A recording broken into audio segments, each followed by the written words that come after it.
Hey, welcome back to the last episode and final, concluding, ending chapter of The Art of War. This is chapter 13, entitled The Use of Spies. 1. Sun Tzu said, raising a host of 100,000 men and marching them great distances entails heavy loss on the people and a drain on the resource of the state. The daily expenditure will amount to 1,000 ounces of silver. There will be commotion at home and abroad, and men will drop down exhausted on the highways. In the Tao Te Ching in chapter 30 it says, where troops have been quartered, brambles and thorns spring up. Chang Yu has the note. We may be reminded of the saying, on serious ground gather and plunder. Why then should carriage and transportation cause exhaustion on the highways? The answer is that not victuals alone, but all sorts of munitions of war have to be conveyed to the army. Besides, the injunction to forage on the enemy only means that when an army is deeply engaged in hostile territory, scarcity of food must be provided against. Hence, without being solely dependent on the enemy for corn, we must forage in order that there may be an uninterrupted flow of supplies. Then, again, there are places like salt deserts where provisions being unobtainable, supplies from home cannot be dispensed with. As many as 700,000 families will be impeded in their labour. Thus, by a levy of 100,000 men, reckoning one able-bodied soldier to each family, the husbandry of 700,000 families would be affected. 2. Hostile armies may face each other for years, striving for the victory which is decided in a single day. This being so, to remain in ignorance of the enemy's condition simply because one grudges the outlay of 100 ounces of silver in honours and emoluments for spies is of course the meaning, though it would spoil the effect of this curiously elaborate exordium if spies were actually mentioned at this point, is the height of inhumanity. Sun Tzu's agreement is certainly ingenious. He begins by adverting to the frightful misery and vast expenditure of blood and treasure which war always bring in its train. Now, unless you are kept informed of your enemy's condition and are ready to strike at the right moment, a war may drag on for years. The only way to get this information is to employ spies, and it is impossible to obtain trustworthy spies unless they are properly paid for their services. But it is surely false economy to grudge a comparatively trifling amount for this purpose, when every day that the war lasts eats up an incalculably greater sum. This grievous burden falls on the shoulders of the poor, and hence Sun Tzu concludes that to neglect the use of spies is nothing less than a crime against humanity. 3. One who acts thus is no leader of men, no present help to his sovereign, no master of victory. This idea that the true object of war is peace has its roots in the national temperament of the Chinese, even so far back as 597 BC. These memorable words were uttered by the Prince Chang of the Chu state. The Chinese character for prowess is made up of the characters for to stay and a spear, cessation of hostilities. Military prowess is seen in the representation of cruelty, the calling in of weapons, the preservation of the appointment of heaven.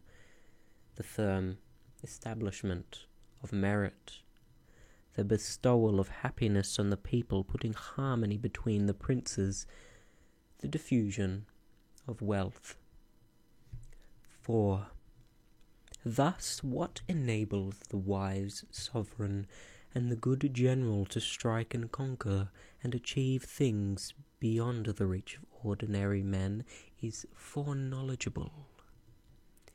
That is, knowledge of the enemy's dispositions and what he means to do. 5. Now this foreknowledge cannot be elicited from spirits. It cannot be obtained inductively from experience. Chu Mu's note is, knowledge of the enemy cannot be gained by reasoning from other analogous cases, nor by any deductive calculation. Li Chuan says, quantities like length, breadth, distance, and magnitude are susceptible of exact mathematical determination. Human actions cannot be so calculated. 6. Of the enemy's dispositions can only be obtained. Knowledge of the enemy's dispositions can only be obtained from other men. Mei Yao Chen has rather an interesting note. Knowledge of the spirit world is to be obtained by divination. Information in natural science may be sought by inductive reasoning. The laws of the universe can be verified by mathematical calculation, but the dispositions of an enemy are ascertainable through spies, and spies alone. 7. Hence the use of spies, of whom there are 5 classes: local spies, inward spies, converted spies, doomed spies, and surviving spies. 8. When these 5 kinds of spy are all at work, none can discover the secret system. This is called divine manipulation of the threads. It is the sovereign's most precious faculty. Cromwell, one of the greatest and most practical of all cavalry leaders, had officers styled scoutmasters, whose business it was to collect all possible information regarding the enemy through scouts and spies, etc., and much of his success in war was traceable to the previous knowledge of the enemy's moves thus gained. 9. Having local spies means employing the services of the inhabitants of a district. Chu Mu says, in the enemy's country, win people over by kind treatment and use them as spies. 10. Having inward spies making use of the officials of the enemy, Chu Mu enumerates the following classes as likely to do good service in this respect: worthy men who have been degraded from office, criminals who have undergone punishment, also favourite concubines who are greedy for gold, men who are aggrieved at being in subordinate positions, or who have been passed over in the distribution of posts, others that are anxious that their side should be defeated in order that they may have a chance of displaying their abilities and talents, fickle turncoats who always want to have a foot in each boat. Officials of these several kinds, he continues, should be secretly approached and bound to one's interests by means of rich presents. In this way you will be able to find out the state of affairs in the enemy's country, ascertain the plans that are being formed against you, and moreover disturb the harmony and create a breach between the sovereign and his ministers. The necessity for extreme caution, however, in dealing with inward spies appears from an historical incident related by Hoshi. Liu Shang, governor of Yichao, sent his general Wei Po to attack the rebel Li Suang of Shu in his stronghold at Pi, after each side had experienced a number of victories and defeats. Li Suang had recourse to the services of a certain Po Tei, a native of Wu Tu. He began to have him whipped until the blood came, and sent him off to Liu Shang, whom he was to delude by offering to cooperate with him from inside the city, and to give a fire signal at the right moment for making a general assault. Liu Shang, confiding in these promises, marched out all his best troops, and placed Wei Po and others at their head with orders to attack at Po Tei's bidding. Meanwhile, Li Suang's general, Li Sang, had prepared an ambuscade on their line of march, and Po Tei, having reared long scaling ladders against the city walls, now lighted the beacon fire, where Wei Po's men raced up on seeing the signal and began climbing the ladders as fast as they could, while others were drawn up by ropes lowered from above. More than 100 of Liu Shang's soldiers entered the city in this way, every one of whom was forthwith beheaded. Li Sang then charged with all his forces both inside and outside the city, and routed the enemy completely. This happened in 303 AD. I do not know where Hoshi got the story from. It is not given in the biography of Li Suang or that of his father, Li Tengshu. 11. Having converted spies, getting hold of the enemy's spies and using them for our own purposes, by means of heavy bribes and liberal promises, detaching them from the enemy's service and inducing them to carry back false information as well as to spy in turn on their own countrymen. On the other hand, Cao Shin Sen says that we pretend not to have detected him, but contrive to let him carry away a false impression of what is going on. Several of the commentators accept this as an alternate definition, but that it is not what Sun Tzu meant is conclusively proved by his subsequent remarks about treating the converted spy generously. Hoshi notes 3 occasions on which converted spies were used with conspicuous spies. 1.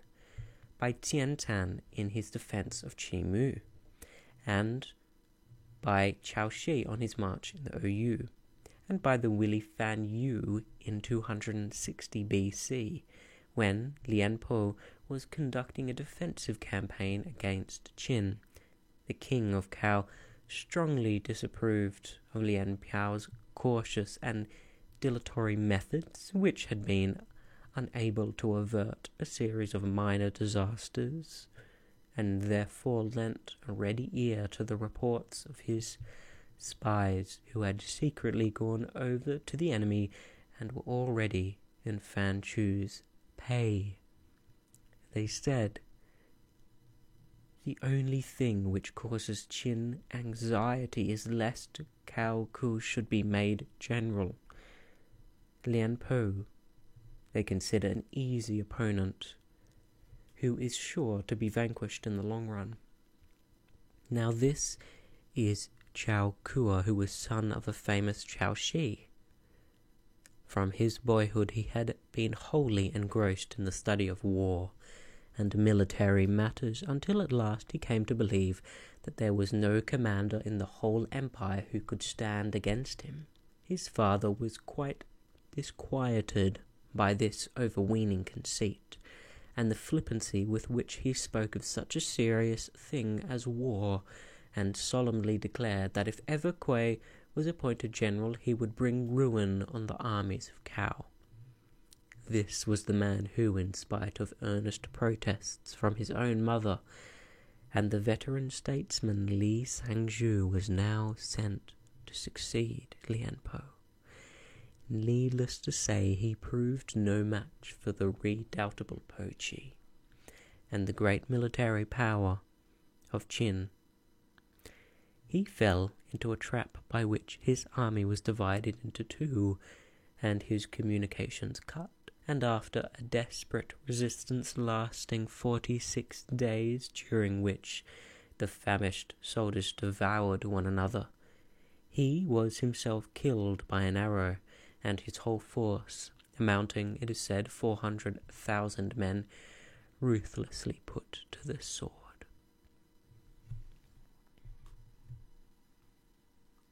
12. Having doomed spies doing certain things openly for purposes of deception, and allowing our spies to know of them and report them to the enemy. To you gives the best exposition of the meaning. We ostentatiously do thing calculated to deceive our own spies, who must be led to believe that they have been unwittingly disclosed. Then, when these spies are captured in the enemy's lines, they will make an entirely false report, and the enemy will take measures accordingly, only to find that we do something quite different. The spies will thereupon be put to death.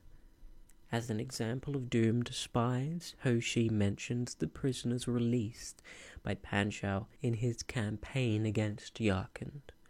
He also refers to Tang Chen, who in 630 AD was sent by Tseitsung to lull the Turkish Khan Chen Li into fancied security, until Li Qing was able to deliver a crushing blow against him. Chang Yu says that the Turks revenged themselves by killing Tang Chen, but this is a mistake, for we read in both the old and the new Tang history that he escaped and lived on until 656. Li Yiqi played a somewhat similar part in 203 BC when sent by the King of Han to open peaceful negotiations with Qi. He has certainly more claim to be described a doomed spy for the King of Qi, being subsequently attacked without warning by Han Xin, and infuriated by what he considered the 13 surviving spies. Finally are those who bring back news from the enemy's camp. This is the ordinary class of spies, properly so called, forming a regular part of the army. Chu Mu says, "Your surviving spy must be a man of keen intellect, though in outward appearance a fool, of shabby exterior, but with a will of iron.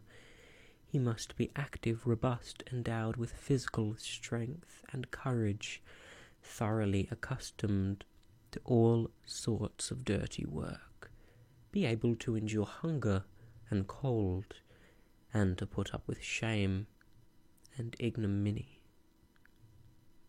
Ho Shi tells us the following story of Tsai Wu of the Sui dynasty. When he was governor of eastern Qin, Shi Wu of Qi made a hostile movement upon Shi Yuan. The emperor Tai Tzu, possibly Cao Tzu, sent Tai Tzu Wu to spy upon the enemy. He was accompanied by 2 other men. All 3 were on horseback and wore the enemy's uniform. When it was dark, they dismounted a few hundred feet away from the enemy's camp and stealthily crept up to listen until they succeeded in catching the passwords used in the army. Then they got on their horses again and boldly passed through the camp under the guise of night watchmen. and more than once happening to come across a soldier who was committing some breach of discipline, they actually stopped to give the culprit a sound cudgelling. Thus, they managed to return with the fullest possible information about the enemy's dispositions, and receive warm commendation from the emperor, who, in consequence of their report, was able to inflict a severe defeat on his adversary.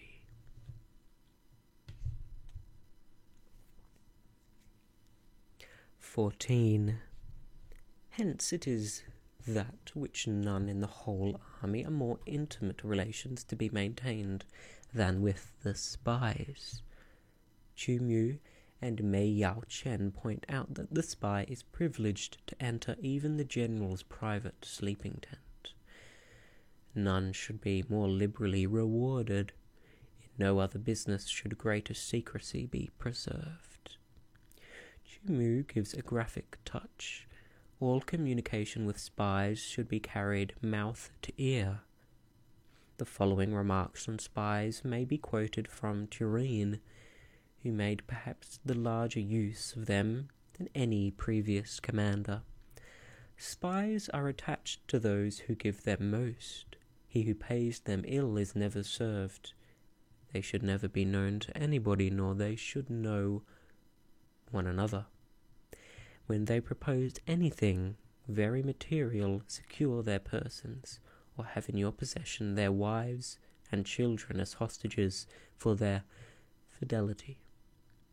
Never communicate anything to them but what is absolutely necessary that they should know.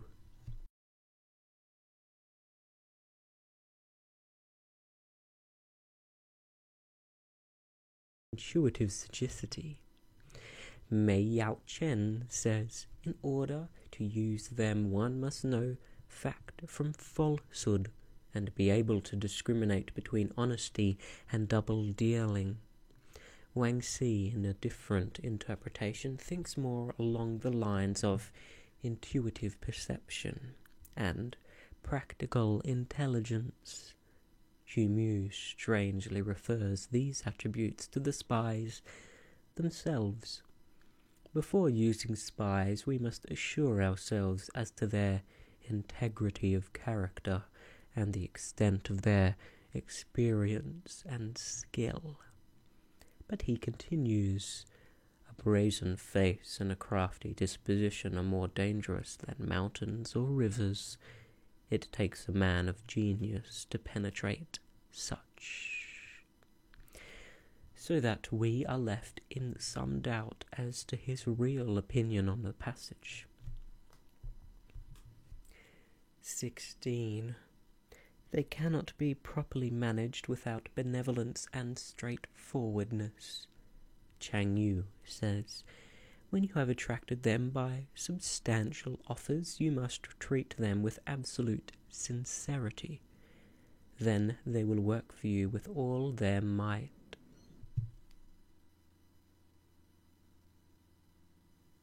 17. Without subtle ingenuity of mind, one cannot make certain of the truth of their reports. Mei Yao Chen says, be on your guard against the possibility of spies going over to the service of the enemy.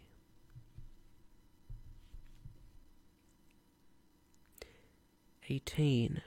Be subtle. Be subtle, and use your spies for every kind of business. 19. If a secret piece of news is divulged by a spy before the time is ripe, he must be put to death together with the man to whom the secret was told. Word for word, the translation here is, if spy matters are heard before our plans are carried out, etc. Sun Tzu's main point in this passage is, whereas you kill the spy himself as a punishment for letting out the secret, the object of killing the other man is only, as Chen Hao puts it, to stop his mouth and prevent news leaking any further. If it had already been repeated to others, the object would not be gained. Either way, Sun Tzu lays himself open to the charge of inhumanity, though Chimu tries to defend him by saying that the man deserves to be put to death, for the spy would certainly not have told the secret, unless the other had been at pains to worm it out of him. 20. Whether the object be to crush an army, to storm a city, or to assassinate an individual, it is always necessary to begin by finding out the names of the attendants, the aides de camp. Literally, visitors is equivalent, as Chu Yu says, to those whose duty it is to keep the general supplied with information, which naturally necessitates frequent interviews with him. And doorkeepers and sentries of the general in command, our spies must be commissioned to ascertain these, as the first step, no doubt, towards finding out if any of these important functionaries can be won over by bribery. 21. The enemy's spies who have come to spy on us must be sought out, tempted with bribes, led away and comfortably housed. Thus they will become converted spies and available for our service. 22. It is through the information brought by the converted spy that we are able to acquire and employ local and inward spies. Chu Yu says, through the conversion of the enemy's spies we learn the enemy's condition. And Chang Yu says, we must tempt the converted spy into our service, because it is he that knows which of the local inhabitants are greedy of gain, and which of the officials are open to corruption. 23. It is owing to his information again that we can cause the doomed spy to carry false tidings to the enemy. Chang Yu says, because the converted spy knows how the enemy can be best deceived. 24. Lastly, it is by his information that the surviving spy can be used on appointed occasions. 25. The end and aim of spying in all its 5 varieties is knowledge of the enemy, and this knowledge can only be derived in the first instance from the converted spy. As explained in sections 22 to 24, he not only brings information himself, but makes it possible for you to get other kinds of information, from the converted spy to the other spy's advantage. Hence, it is essential that the converted spy be treated with the utmost liberality. 26. Of old, the rise of the Yin dynasty. Sun Tzu means the Shang dynasty, founded in 1766 BC. Its name was changed to Yin by Pan Keng in 1401. Was due to Ai Che, better known as Ai Yin, the famous general and statesman who took part in Cheng Tan's campaign against Che Gui, who had served under the Sei. Likewise, the rise of the Chou dynasty was due to Liu Ya. Liu Shang rose to high office under the tyrant Shao Xin, whom he afterwards helped to overthrow. Popularly known as Tai Kung, a title bestowed on him by Wen Wang. He is said to have composed treaties on war erroneously identified with the Liu Tao, who had served under the Yin. There is less precision in the Chinese than I have thought it well to introduce into my translation, and the commentaries on the passage are by no means explicit, but having regard to the context, we can hardly doubt that Sun Tzu was holding up Ai Chi and Lu Ya as illustrious examples of the converted spy, or something closely analogous.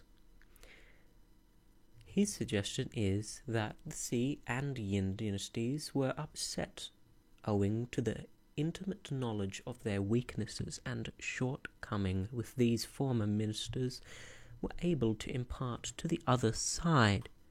Mei Yao Chen appears to resent any such aspersion on these historic names.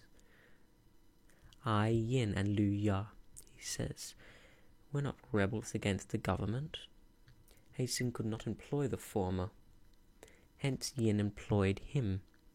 Yin could not employ the latter, hence Ho employed him. Their great achievements were all for the good of the people. Ho Shi is also indignant. How should two divinely inspired men such as I and Lu have acted as common spies? Sun Tzu's mention of them simply means that the proper use of the 5 classes of spies is a matter which requires men of the highest mental caliber, like I and Lu, whose wisdom and capacity qualified them for the task. The above words only emphasize this point. Ho Shi believes, then, that the 2 heroes are mentioned on account of their supposed skill in the use of spies, but this is very weak. 27. Hence it is only the enlightened ruler and the wise general who will use the highest intelligence of the army for purposes of spying, and thereby they achieve great results. Chu Mu closes with a note of warning. Just as water which carries a boat from bank to bank may also be the means of its sinking, so reliance on spies while production of great results is oftentimes the cause of utter destruction. Spies are a most important element in war, because on them depends an army's ability to move. Chia Lin says that an army without spies is like a man without eyes or ears. And that's the end of The Art of War. This is a expanded version by Lionel Gills, I believe, in 1910.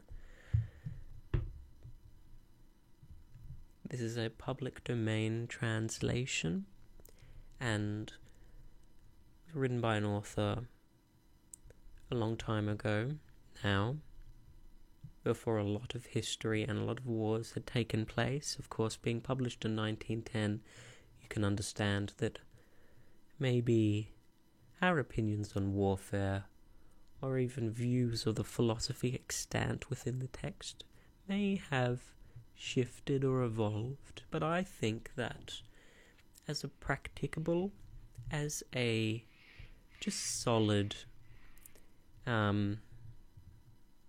noble kind of translation and commentary, this is quite valuable. There are a lot of commentaries, especially contemporary ones, which try to kind of assimilate the art of war with deeper philosophical concepts, and they definitely have merit and value. But if you just wanted to understand the actual ideas of tactics and stratagem, I definitely recommend this translation. And you can apply with it whatever philosophy that you see fit. But thank you for coming on this series. I very much hope you enjoyed it. I hope you had an opportunity to pause, to relax, to listen to my voice for a bit, to have some sort of reprieve or break or rest. And good night.